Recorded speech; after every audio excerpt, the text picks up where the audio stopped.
Greetings once again, Retreat Church. As we reflect upon this last year, I want you to think with me for a second about different things that you've heard.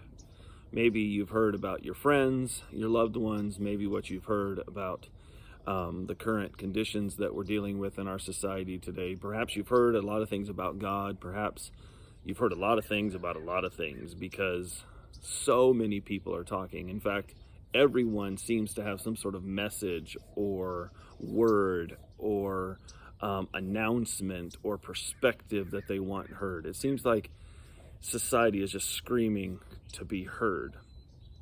Well, is anyone listening? So that's my question.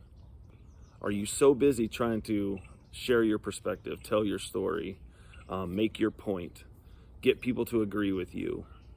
Are you so busy talking that you're no longer listening? So I have a thought as we reflect upon this last year and move into the next. What would happen in your life if you became a better listener? What would happen in your life if instead of always trying to speak, you were always trying to listen? Because I have this idea that as we engage in conversations, that only good listeners are worthy of a conversation. And so I want to become a good listener, and I want to encourage you to do that too. Notice these two passages of scripture, one found in Proverbs 19, verse 20. It says, "Listen to advice and accept instruction, that you may gain wisdom in the future." That just sounds like wonderful advice to me. And then James says this in verse 19 of chapter 1 of his letter. He says, "Know this, my beloved brothers, let every person be quick to hear and slow to speak." Two wonderful pieces of advice from a scripture as we reflect upon 2021 and enter a new year, 2022. So how exactly do you do that? How do you become a person worthy of a conversation because you're just a wonderful listener? Well, there are many ways, but one in particular way is to learn the skill of asking reflective questions. Let me give you a couple of examples.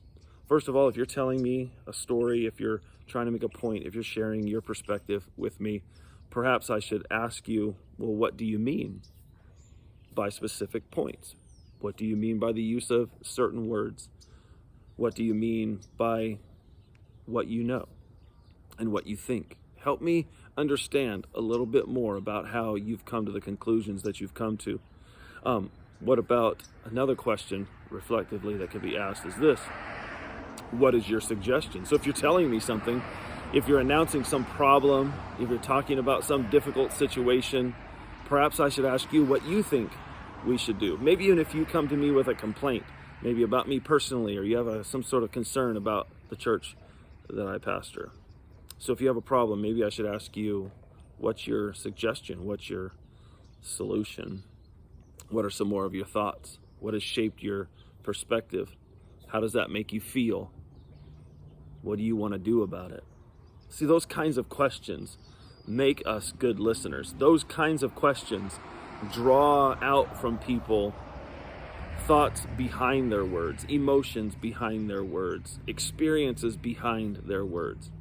And as we enter this new year and reflect upon all that we've heard in the last, may we become good listeners. May we become people worthy of a conversation. God bless you. We'll see you next time.